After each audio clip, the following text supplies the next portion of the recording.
اعوذ باللہ من الشیطان الرجیم بسم اللہ الرحمن الرحیم الحمدللہ رب العالمین سبحانک لا علم لنا الا ما علمتنا انک انت العلیم الحکیم صلی اللہ علی النبی الامی وآلہ وسلم۔ السلام علیکم ورحمۃ اللہ وبرکاتہ۔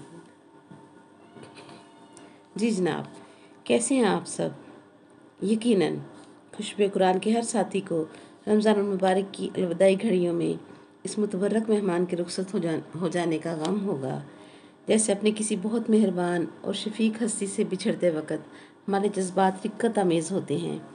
یہی حال کچھ ان ساتوں میں ہے کہ یہ پیارا اور محترم مہمان جانے سے پہلے ہر گھر میں خوشی بانٹ رہا ہے۔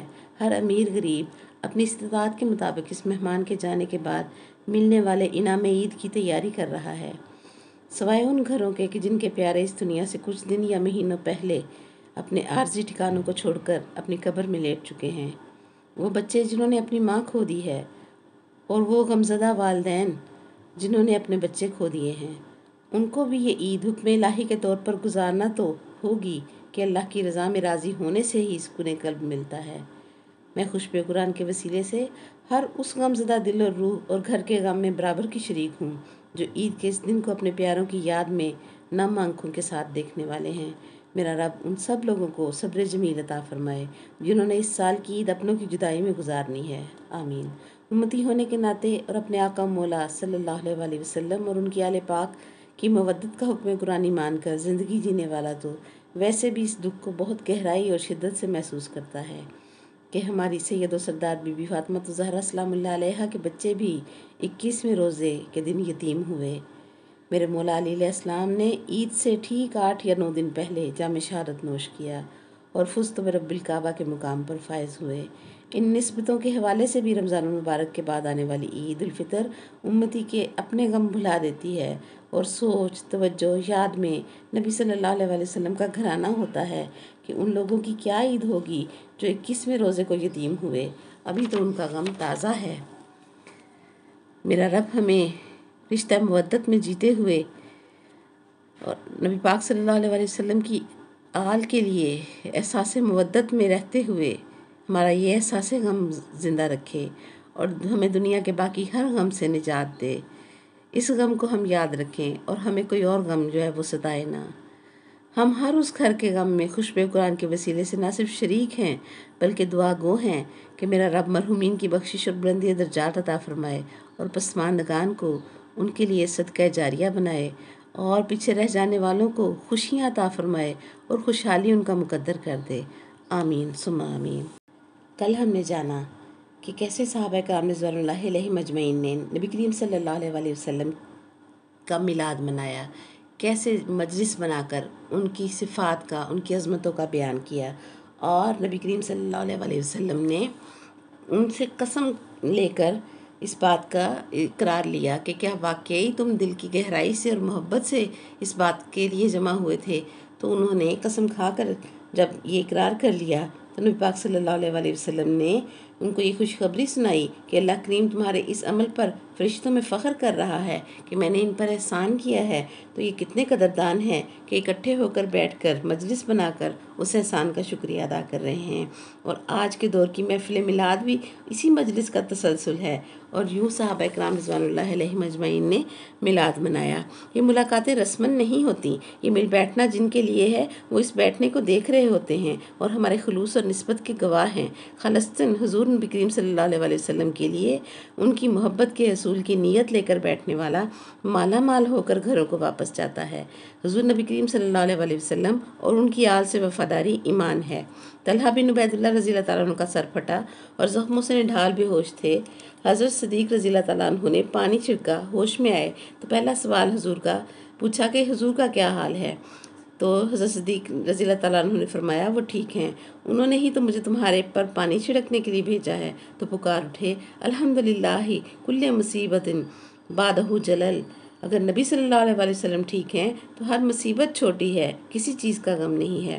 اللہ اکبر، سارا جہان چھٹ جائے، محمد عربی صلی اللہ علیہ وسلم کا دین نہ چھٹے، ہر چیز کی محبت ختم ہو جائے، مگر محمد اور آل محمد صلی اللہ علیہ وسلم کی محبت اور مودت ختم نہ ہو۔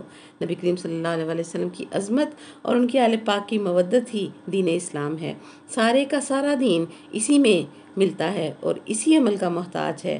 حضور صلی اللہ علیہ وسلم کی عزت اور عظمت تسلیم کیے بغیر، ان کی آل سے مودت کیے بغیر صحابی ہو کر لوگ کافر کہلائے۔ حجۃ الوداع کے موقع پر اسامہ بن زید نے عرض کی کہ مجھے تازہ وضو کرنا ہے، تو نبی صلی اللہ علیہ وسلم نے 1,24,000 صحابہ کو کوچ کرنے سے روک دیا کہ اسامہ وضو کر کے واپس آئیں گے تو پھر عرفات کا سفر شروع ہوگا۔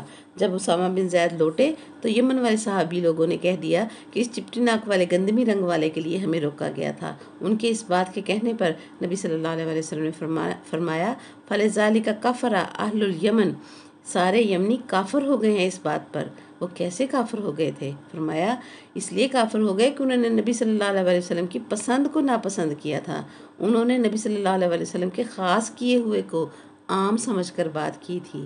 یہ تو نبی پاک صلی اللہ علیہ وسلم کے غلام کے بارے میں اس طرح کی گفتگو کر کے کفر میں چلے گئے، اور اگر ان کی آل پاک کے بارے میں کمی اور کجی کا تصور رکھیں گے تو بتائیں ایمان کہاں سے بچتا ہے۔ استغفر اللہ۔ حضرت عمر رضی اللہ تعالیٰ عنہ کے زمانے میں بہت زیادہ قحط سالی ہوئی۔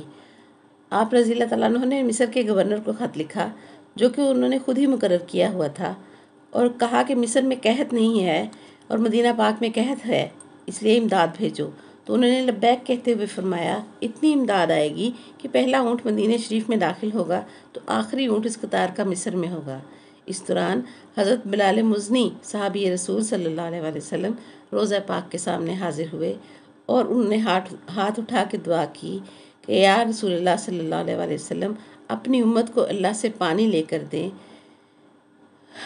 یاد رکھیں شان صحابہ رضی اللہ تعالیٰ عنہ بیان کرنا اور بات ہے، اور صحابہ رضی اللہ تعالیٰ عنہ کا عقیدہ رکھنا اور بات ہے۔ اس صحابی رضی اللہ تعالیٰ عنہ کا عقیدہ کیا ہے؟ بلال بن حارث المزنی حضور صلی اللہ علیہ وسلم کو کیا سمجھ کر روضہ پاک پر گئے ہیں؟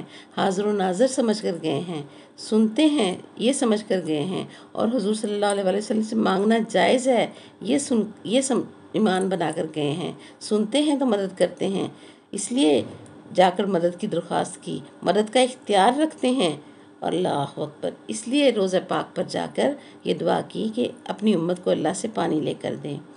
وہ تو عرض کر کے آ گئے اور رات کو نبی کریم صلی اللہ علیہ وسلم حضرت بلال مزنی رضی اللہ تعالیٰ عنہ کی خواب میں آ گئے۔ حالانکہ اس وقت کا امیر المومنین، اس وقت کا بادشاہ جو ہے وہ حضرت عمر رضی اللہ تعالیٰ عنہ ہیں، لیکن خواب میں وہ ان صحابی کے تشریف لائے جو کہ ان کے روضہ پاک پر گئے تھے کہ قیامت تک آنے والوں کو پتہ چلے کہ جو منگتا بن کر در پر آتا ہے وہی سوال کا جواب پاتا ہے۔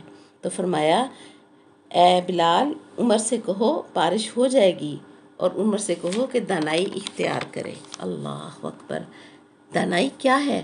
فکر اور سوچ اس بنیاد کو پالے جس پر کسی بھی چیز کی بقا کا دار و مدار ہے، یہ دانائی ہے۔ اللہ اکبر، اور اسی دانائی کو اختیار کرنے کا حکم نبی کریم صلی اللہ علیہ وسلم نے خواب میں عطا فرمایا۔